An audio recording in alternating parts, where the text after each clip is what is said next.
In the rugged landscapes of 18th century Gévaudan, a chilling presence emerged from the depths of folklore and plunged the region into a state of terror. La Bête du Gévaudan, or as we all know it as the Beast of Gevaudan, a creature of unimaginable ferocity, instilled fear in the hearts of peasants and nobles alike.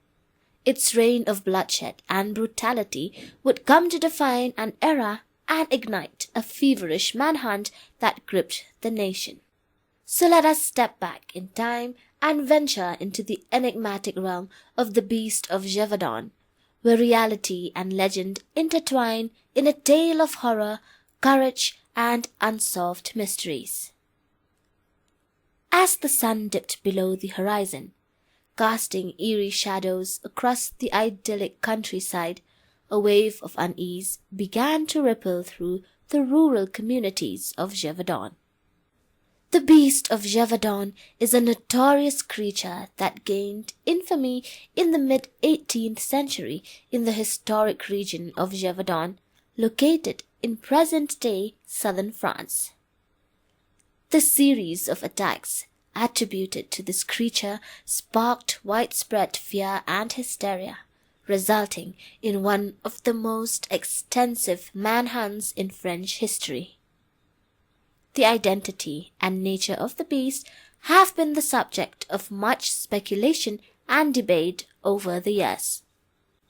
Between 1765 and 1767, an unknown creature killed over 100 people in a rural region of France and captivated a horrified world.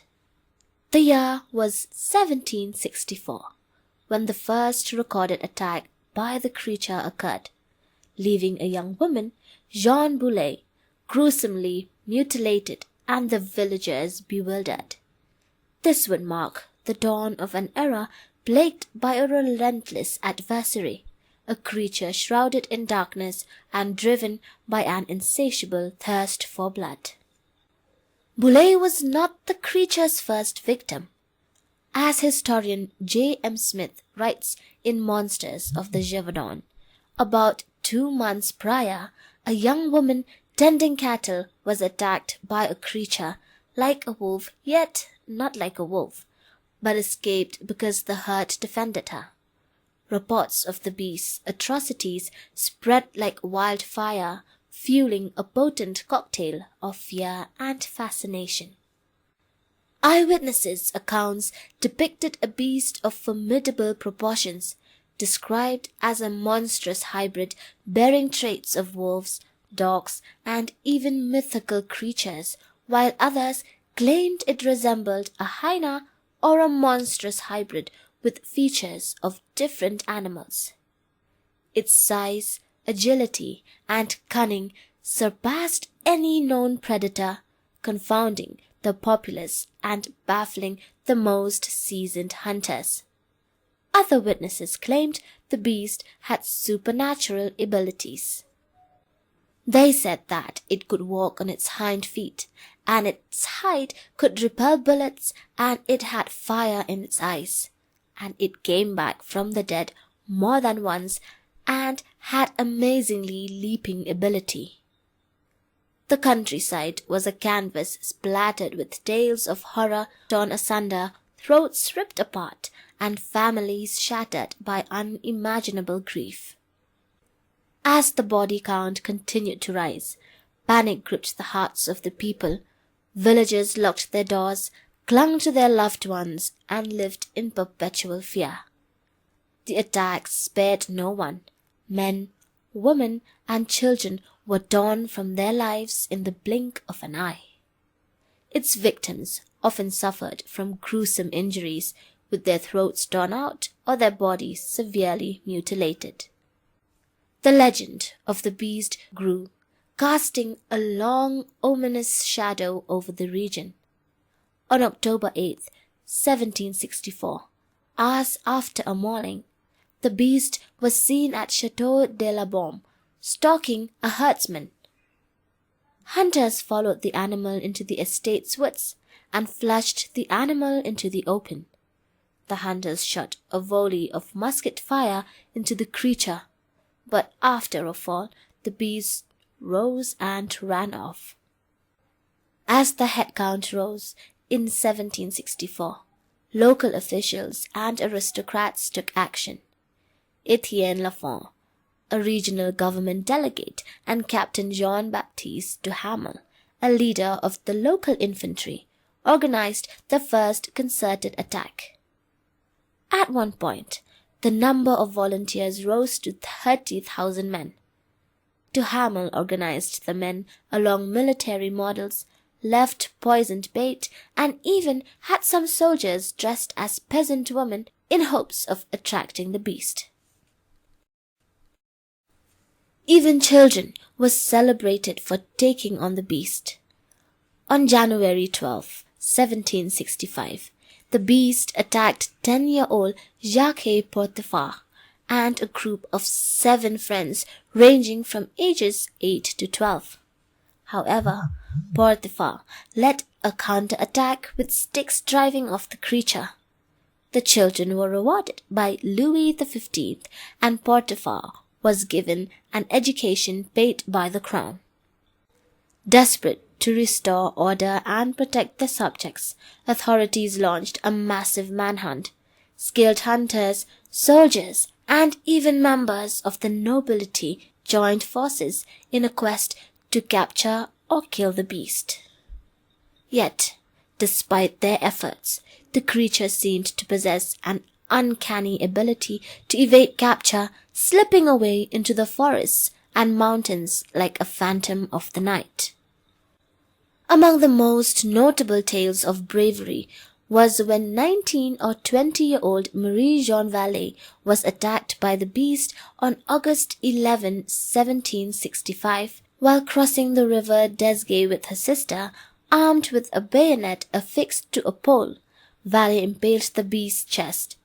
The creature got away, but Vallée became known as the Amazon and the Maid of Gevaudan.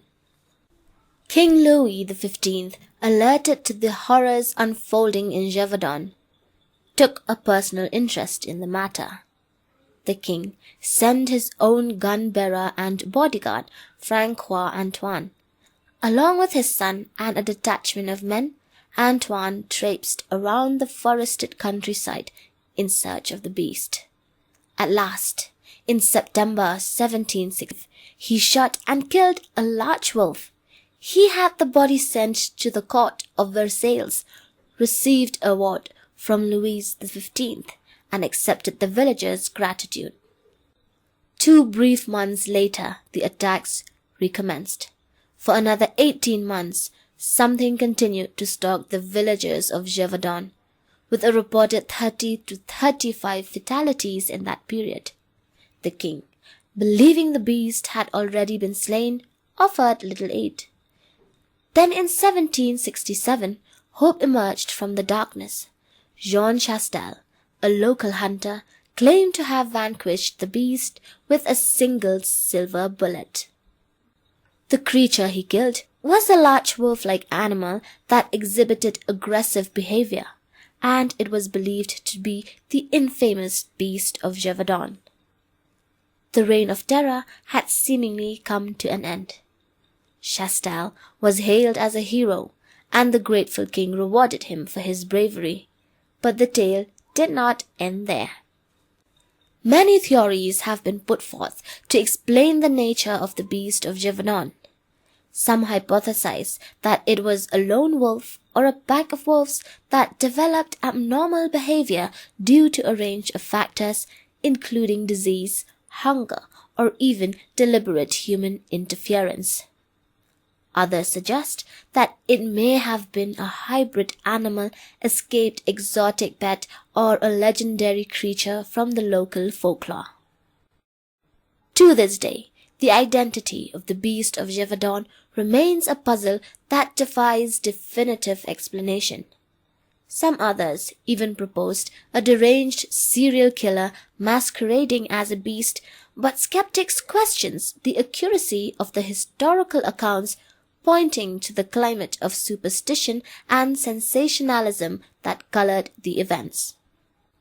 However, there are some potential flaws to the wolf theory, including the frequency of the beast's deadly attacks, suggesting it was not a single rabid wolf. Also, none of its victims seem to have contracted rabies, suggesting that their attacker also did not carry rabies. Whatever the truth may be, the Beast of Gevaudan lingers in the annals of history as a symbol of fear, resilience, and the unfathomable mysteries that dwell in the depths of our collective psyche. Its legacy continues to captivate the imagination, inspiring countless retellings, books, and films that seek to unravel the secrets that lie beneath the shadows. So as dusk descends upon the rolling hills and dense forests of Gevaudan, the haunting echoes of the past still resonate.